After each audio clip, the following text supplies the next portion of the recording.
ये वीडियो मेरी पिछली वीडियो का पार्ट 2 है। पिछली वीडियो में मैंने आपको बताया कि ब्लैक होल कायनात की पुरस्कार तरीन चीजों में से एक है और हमारी गैलेक्सी इन खतरनाक ब्लैक होल से भरी पड़ी है और इनमें से अगर एक भी ब्लैक होल हमारे सोलर सिस्टम यानी हमारे सूरज के करीब आ गया तो ये हमारे सूरज को इन तमाम सैयारों समेत खा जाएगा। पिछली वीडियो में हमारे कुछ सवाल बाकी थे कि ब्लैक होल बनता कैसे है और ऐसे कौन से खतरनाक ब्लैक होल्स हैं जो हमारे सोलर सिस्टम के करीब हैं और अगर वो करीब आते हैं तो हमारे ऊपर कयामत बना सकते हैं और यहाँ तक कि कुछ इतने बड़े हैं जो हमारी पूरी मिल्की वे गैलेक्सी को भी खा सकते हैं। लेकिन जो ब्लैक होल हमारे सूरज से दूर हैं तो वो हमारे सूरज से कितने दूर हैं और क्या इनमें से कोई हमारे सूरज की तरफ बढ़ रहा है और क्या इस कायनात में ब्लैक होल्स की तरह कोई व्हाइट होल्स भी मौजूद हैं? आइए समझते हैं इन सवालों के जवाब भी इस वीडियो में।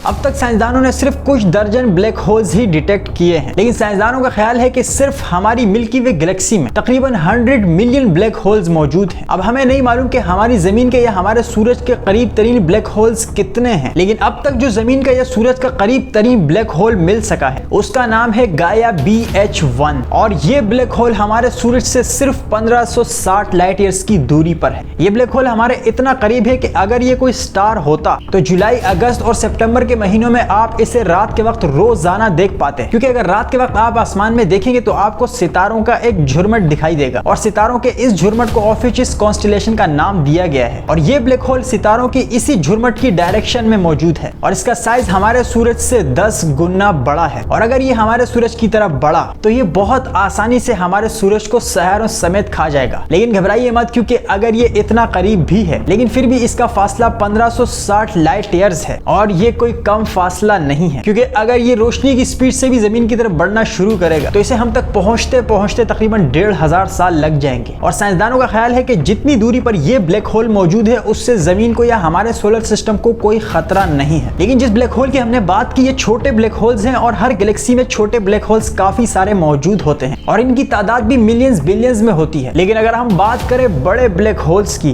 तो उनका साइज हमारी सोच से भी बड़ा होता है। जैसे कि साइंसदानों को एक ब्लैक होल इतना बड़ा भी मिला है जिसका नाम TON 618 है और इसको अगर हमारे सूरज के साइज में कंपेयर किया जाए तो ये हमारे सूरज से 66 बिलियन गुना बड़ा है और ये ब्लैक होल हमारी गैलेक्सी में नहीं बल्कि हमारी गैलेक्सी से बाहर है, क्योंकि ये इतना बड़ा है कि ये हमारी गैलेक्सी में आ भी नहीं सकता। क्योंकि अगर हम इसके साइज का कंपैरिजन अपनी मिल्की वे गैलेक्सी से भी करते हैं तो ये हमारी इतनी बड़ी मिल्की वे गैलेक्सी से भी बड़ा है। अंदाजा लगाएं कि ये इतना बड़ा ब्लैक होल है कि हमारी मिल्की वे गैलेक्सी का डायमीटर 2 लाख लाइट ईयर्स है, जिसका सादा मतलब ये हुआ कि अगर हम एक ऐसी स्पेसक्राफ्ट बनाते हैं जिसकी स्पीड लाइट की स्पीड हो यानी 3 लाख किलोमीटर पर सेकंड की स्पीड से वो चलती रहे, तो अगर हम अपनी मिल्की वे गैलेक्सी के एक कोने से इस स्पेसक्राफ्ट में बैठकर दूसरे कोने तक जाने की कोशिश करेंगे तो हमें तकरीबन 2 लाख साल लगेंगे। लेकिन अगर हम इस TON 618 ब्लैक होल की बात करें तो अगर हम इसी स्पेसक्राफ्ट में बैठकर इस ब्लैक होल के एक किनारे से दूसरे किनारे तक जाने की कोशिश करें तो हमें तकरीबन 3 लाख साल लगेंगे, वो भी रोशनी की रफ्तार से, क्योंकि हमारी मिल्की वे गैलेक्सी का डायमीटर अगर 2 लाख लाइट ईयर्स है तो इस ब्लैक होल का डायमीटर तकरीबन 3 लाख लाइट ईयर्स है, जिसका मतलब ये हुआ कि अगर ये ब्लैक होल हमारी गैलेक्सी की तरफ भी बढ़ता है तो ये हमारी अरबों खरबों स्टार्स, प्लैनेट्स और ब्लैक होल से मिलकर बनी हुई मिल्की वे गैलेक्सी का लंच या डिनर आराम से कर सकता है। अच्छा, इंटरेस्टिंग बात यह है कि ये ब्लैक होल अभी नहीं बल्कि 1957 यानी कि 1957 में एक ऑब्जर्वेटरी को सर्वे के टाइम मिला, यानी कि ये ब्लैक होल काफी पहले मिला है। लेकिन जिस टाइम ये मिला था तब साइंसदानों को ये मालूम नहीं था कि ये क्या चीज है और काफी बाद में ये पता चला कि ये दरअसल ब्लैक होल है। अगर आप इस ब्लैक होल से भी घबरा रहे हैं तो घबराइए मत, क्योंकि ये ब्लैक होल हमारी मिल्की वे गैलेक्सी से 18.2 बिलियन लाइट ईयर्स की दूरी पर है, यानी ये इतनी दूरी पर है कि इससे हमारी गैलेक्सी को कोई इतना खतरा नहीं है। इस ब्लैक होल का सुनकर अगर आप हैरान हुए हैं तो जरा और हैरान हो जाइए, क्योंकि ये भी छोटा है, क्योंकि इससे भी बड़ा ब्लैक होल 2010 में मिला जिसे फोनिक्स A का नाम दिया गया है। इस ब्लैक होल को अब अब तक स्टडी किया जा रहा है, लेकिन एक अंदाजा है कि ये ब्लैक होल इतना बड़ा है कि ये हमारे सूरज के मास के 100 बिलियन गुना बड़ा है। और ये ब्लैक होल दरअसल एक क्लस्टर में मौजूद है। इस ब्लैक होल का एग्जैक्ट साइज कितना है ये अब तक हमें मालूम नहीं है, लेकिन जितना भी साइज इसका मालूम हो सका है वो काफी बड़ा है। और जिस क्लस्टर में ये मौजूद है उसमें तकरीबन 1000 गैलेक्सीज मौजूद हैं। और इस क्लस्टर को बहुत एक्टिव क्लस्टर माना जाता है क्योंकि इसमें बहुत तेजी से स्टार्स बन रहे हैं। और फोनिक्स ए की गैलेक्सी में हमारे मिल्की वे गैलेक्सी के मुकाबले में 700 गुना ज्यादा स्टार्स मौजूद हैं। अच्छा, ये मैंने आपको बताया था कि हर गैलेक्सी के बीच में भी एक ब्लैक होल मौजूद होता है जिसका साइज बहुत बड़ा होता है। और अगर हम अपनी मिल्की वे गैलेक्सी के बीच के ब्लैक होल की बात करें जिसको सेजिटेरियस ए का नाम दिया गया है, ये ब्लैक होल भी हमारे सूरज से काफी बड़ा है और इसका मास हमारे सूरज के मुकाबले में 4 मिलियन गुना है। लेकिन ये हमारे सोलर सिस्टम से काफी दूर है और इसका हमारी जमीन से या हमारे सूरज से फासला तकरीबन 26,000 लाइट ईयर्स है। ये हमारी गैलेक्सी के बीच में मौजूद है, यानी कि ये इतना दूर है कि इससे फिलहाल हमें कोई खतरा नहीं है क्योंकि हमारा सोलर सिस्टम हमारी मिल्की वे गैलेक्सी के जरा किनारे में मौजूद है। लेकिन आपको बता दूं कि ये ब्लैक होल काफी तेजी से बड़ा होता जा रहा है क्योंकि ये अपने बहुत करीबी प्लैनेट्स और स्टार्स को बड़ी तेजी से खाता जा रहा है। और एक अंदाजे के मुताबिक ये हर सेकंड में तकरीबन एक प्लैनेट खा रहा है, जिसकी वजह से इस ब्लैक होल का साइज मजीद बड़ा हो रहा है। लेकिन जिस हिसाब से ये बढ़ रहा है और जितनी ये दूरी पर है फिलहाल उससे हमारे सोलर सिस्टम को कोई खतरा नहीं है। आप सोचेंगे कि सब तो बता दिए लेकिन ये नहीं बताया कि भाई ब्लैक होल बनता कैसे है। तो मैं आपको बता दूं कि ये ब्लैक होल्स दरअसल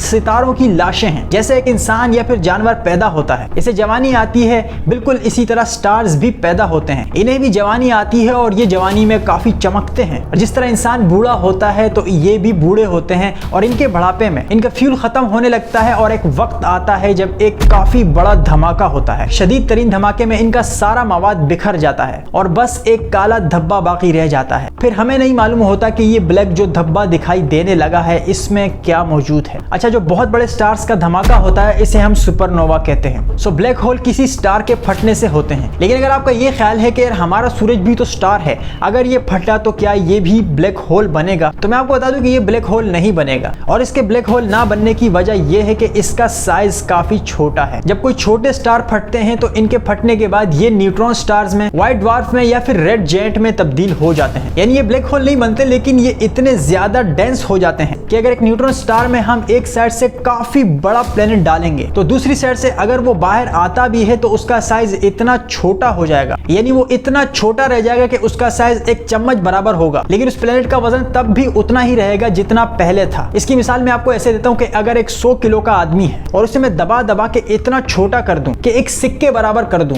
अब अगर ये सिक्का कोई उठाता है तो इस सिक्के का वजन 100 किलो होगा। सो इसी तरह कोई बहुत बड़ा प्लेनेट भी अगर न्यूट्रॉन स्टार में जाएगा तो दूसरी साइड निकलकर उसकी डेंसिटी बहुत ज्यादा हो जाएगी। लेकिन अगर हम चाहते हैं कि हमारा सूरज भी ब्लैक होल बने तो उसके लिए हमारे सूरज को अपने साइज के तकरीबन 20 गुना बड़ा होना पड़ेगा। और इतना बड़ा होने के बाद जब इसे मौत आएगी, यानी जब ये फटेगा, तो तब ये ब्लैक होल बनेगा। लेकिन एक ब्लैक होल बनने के बाद ये फिर हर चीज को खाना शुरू कर देता है, यानी ये एक दरिंदा बन जाता है। और अगर किसी बड़े ब्लैक होल के आगे कोई छोटा ब्लैक होल आता है तो ये छोटे ब्लैक होल को भी खा जाता है और धीरे धीरे इसका साइज बढ़ता रहता है। और फिर एक टाइम आता है कि इतना बड़ा हो जाता है कि इसका साइज किसी गैलेक्सी से भी बड़ा हो जाता है और अगर इसके आगे कोई गैलेक्सी भी आती है तो ये उससे भी हड़प जाता है। अच्छा, ये तो हमें मालूम हो गया कि ये ब्लैक होल्स किसी बड़े स्टार के फटने से बनते हैं, लेकिन हमें अब तक ये नहीं मालूम कि इसकी कोई दूसरी वजह भी है या नहीं। और हमें ये भी नहीं मालूम कि इन ब्लैक होल्स के अंदर आखिर क्या चीज मौजूद होती है। अब आते हैं इस सवाल पे कि क्या ब्लैक होल के करीब जाने से हम टाइम ट्रेवल कर सकते हैं। अब मैं आपको एक बात बता दूं कि अगर आप किसी ब्लैक होल के करीब जाकर चंद घंटे गुजारेंगे और किसी ब्लैक होल के करीब चंद घंटे गुजारने के बाद जब आप जमीन पे वापस आएंगे तो आपके जितने भी दोस्त थे उनकी आने वाली 10 से 15 नस्लें भी खत्म हो चुकी होंगी, क्योंकि जमीन पे तब तक तकरीबन 1000 साल गुजर चुके होंगे। अब ये बात तो सच है कि ऐसा हो सकता है, लेकिन ये टाइम ट्रेवल नहीं है, क्योंकि टाइम ट्रेवल ये तब होगा जब हम पास्ट में भी जा सकेंगे, हम डायनासोर्स के जमाने को भी देख सकेंगे, यानी हम फ्यूचर में जाकर पास्ट में वापस भी जा सकें, तब हम इसे टाइम ट्रेवल कह सकते हैं। लेकिन ब्लैक होल के करीब जाने से सिर्फ आपका वक्त आपके लिए रुक जाएगा। सो इसे हम वक्त का स्लो होना कह सकते हैं, लेकिन इसे हम टाइम ट्रेवल नहीं कह सकते। वैसे अगर अब भी आपको ये बात समझ नहीं आई तो टाइम ट्रेवल से मुतालिक मेरी पहले वीडियो मौजूद है जिसे आप देख सकते हैं। अब आते हैं उस सवाल पे कि भाई हमारे यूनिवर्स में इतने बड़े बड़े ब्लैक होल्स तो मौजूद हैं, लेकिन क्या इसी तरह कोई व्हाइट होल्स भी मौजूद हैं? क्योंकि हमें मालूम है कि ब्लैक होल्स की खासियत ये है कि इनकी ग्रेविटी बहुत ज्यादा होती है और ये हर चीज को अपनी तरफ खींचते हैं। लेकिन अगर हम इस ब्लैक होल के पूरे प्रोसेस को उल्टा करें यानी रिवर्स करें तो ब्लैक होल खत्म हो जाएगा और उसकी जगह वेव्स और पार्टिकल्स रिलीज करने वाला व्हाइट होल बन जाएगा। और फिर अगर इस व्हाइट होल से कोई भी स्टार टकराएगा तो ये उसे अपने अंदर जज्ब नहीं करेगा बल्कि अपनी सरफेस पर ही उसका खात्मा कर देगा और इसकी रोशनी कायम रहेगी और ये मुसलसल चमकता रहेगा। यानी इसकी तरफ अगर कोई भी चीज जाती है तो ये उसे अपने अंदर जज्ब करने के बजाय उसे और भी तेजी से रिफ्लेक्ट करेगा। लेकिन अगर ऐसा हुआ तो फिर साइंस के हिसाब से और भी ज्यादा अजीब होंगे, क्योंकि इनके सेंटर में भी सिंगुलरिटी मौजूद होगी